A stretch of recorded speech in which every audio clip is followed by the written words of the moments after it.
Hello दोस्तों, मैं आशीष रमन स्वागत करता हूं आपका हमारे यूट्यूब चैनल पर। दोस्तों, आज इस वीडियो में हम सितंबर थर्ड वीक की इंपॉर्टेंट करंट अफेयर्स को डिटेल में डिस्कस करेंगे। चलिए शुरू करते हैं। फर्स्ट, 14 सितंबर को प्रत्येक वर्ष राष्ट्रीय हिंदी दिवस के रूप में मनाया जाता है। इसका उद्देश्य हिंदी भाषा को बढ़ावा देना है। 14 सितंबर 1949 को संविधान सभा ने हिंदी को आर्टिकल 350 के तहत भारत की आधिकारिक भाषा घोषित की थी। हिंदी भाषा को देवनागरी लिपि में लिखा जाता है। अभी संविधान में कुल 22 भाषाएं शेड्यूल्ड हैं। हिंदी भारत देश की प्रमुख भाषा है। 2011 के सेंसस के अनुसार 43.63% भारतीय इस भाषा का प्रयोग मातृभाषा के रूप में करते हैं। इस भाषा का प्रयोग और भी कई देशों जैसे पाकिस्तान, मॉरिशस, ट्रिनिडैड, सूरीनाम, फिजी में किया जाता है। Next, Chinese company ByteDance popular video sharing app TikTok के मालिक है। बाइटडांस को ट्रंप एडमिनिस्ट्रेशन द्वारा निर्देश दिया गया था कि या तो वो अमेरिका में अपने ऑपरेशन को बंद कर दे या तो कंपनी को अमेरिका की किसी और कंपनी को बेच दे।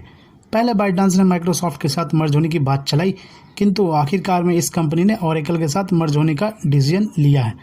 आपको पता हो कि हाल ही में भारत ने सुरक्षा कारणों की वजह से इस कंपनी पर प्रतिबंध लगाया था और ये भी न्यूज़ आ रही कि अमेरिका ने अभी इसे 19 सितंबर को इस पर प्रतिबंध लगा दिया है। नेक्स्ट, प्रत्येक वर्ष 16 सितंबर को वर्ल्ड ओजोन डे मनाया जाता है। इस दिवस की घोषणा यूएन असेंबली द्वारा 19 दिसंबर 1994 में की गई थी। इसी दिन 1987 में मॉन्ट्रियल प्रोटोकॉल पर भी हस्ताक्षर किए गए थे। इसका उद्देश्य ओजोन लेयर के संरक्षण के बारे में जागरूकता फैलाना और इसके संरक्षण के लिए समाधान ढूंढना है। आपको मालूम हो कि ओजोन परत गैस की एक सुरक्षा परत है जो सूर्य से आने वाली हानिकारक अल्ट्रावायलेट रेस को रिफ्लेक्ट करती है। इस परत में ozone gas chemical formula O3 पाई जाती है। कुछ सब्सटेंस जैसे कि क्लोरोफ्लोरोकार्बन, कार्बन टेट्राक्लोराइड इस परत के लिए काफ़ी नुकसानदायक होते हैं। नेक्स्ट, पिछले महीने से ही हॉट टॉपिक रहे अब्राहम एकॉर्ड फाइनली अपने रिजल्ट पर पहुंचा और 15 सितंबर 2020 को अमेरिकी राष्ट्रपति डोनाल्ड ट्रंप, इजराइल के प्रधानमंत्री बेंजामिन नेतन्याहू और बहरीन एवं यूएई के फॉरेन मिनिस्टर ने इस ऐतिहासिक शांति समझौते पर हस्ताक्षर किए। यह 26 सालों में इजराइल और यूएई के बीच पहला शांति समझौता है।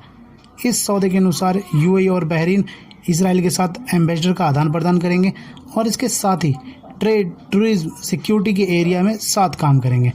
नेक्स्ट, बीते 16 सितंबर को रसिया के सॉवरेन वेल्थ फंड ने भारत को कोविड-19 वैक्सीन के 10 करोड़ डोजेस सप्लाई करने पर राजी हुई।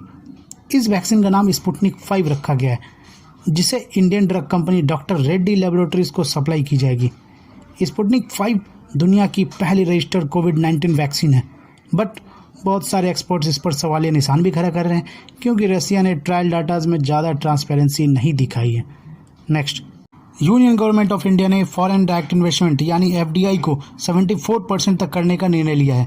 ऐसा करने से ज़्यादा विदेशी इन्वेस्टर्स डिफेंस सेक्टर में इन्वेस्ट करने के लिए अट्रैक्ट होंगे। यह घोषणा DPIIT यानी department for promotion of industry and internal trade के द्वारा की गई है। हालांकि गवर्नमेंट ऑफ इंडिया ने डिफेंस सेक्टर में 100% फॉरेन इन्वेस्टमेंट को परमिट किया हुआ है, जिसमें कि 49% ऑटोमेटिक रूट के द्वारा, और इससे ज़्यादा इन्वेस्टमेंट करने के लिए गवर्नमेंट की अप्रूवल की जरूरत पड़ती थी। इस 49% को बढ़ाकर 74% तक कर दी गई है।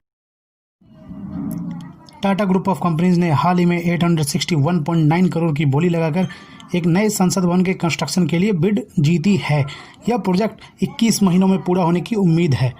इस प्रोजेक्ट में एक सेंट्रल सेक्रेटेरिएट, एक नए ट्रायंगुलर पार्लियामेंट हाउस और राष्ट्रपति भवन से इंडिया गेट तक फैली हुई 3 किलोमीटर लंबे हाईवे का पुनरुद्धार करेगी। यह प्रोजेक्ट CPWD के देखरेख में होगा। इस प्रोजेक्ट के लिए शास्त्री भवन और कृषि भवन को भी तोड़ा जाना है।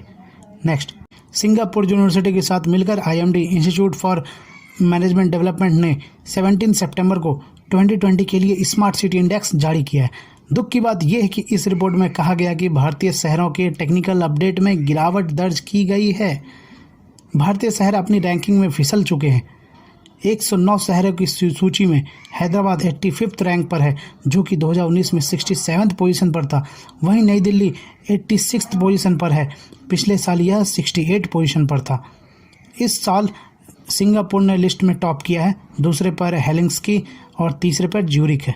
नेक्स्ट, वर्ल्ड ट्रेड ऑर्गेनाइजेशन ने पड़ोसी देश बांग्लादेश को भारत से प्याज इंपोर्ट करने की अनुमति दी है। भारत ने हाल ही में फसल खराब होने के कारण बांग्लादेश सहित अन्य देशों को प्याज के एक्सपोर्ट पर बैन लगा दिया था। ऐसा डिसीजन लोकल मार्केट में बढ़ती हुई प्याज की कीमतों के कारण लगाई गई थी। इस बार मानसून ने प्याज के फसल और स्टॉक को काफ़ी बर्बाद किया है। बांग्लादेश खुद प्याज के मामले में आत्मनिर्भर है, किंतु इस बार वहाँ फसलों को काफ़ी क्षति पहुँची है। वहाँ प्याज के दाम अभी तिगुने हो चुके हैं। इसलिए बांग्लादेश हाई कमीशन की शिकायत के बाद यह बैन हटा दिया गया है। चलते हैं आज के आखिरी अफेयर्स पर।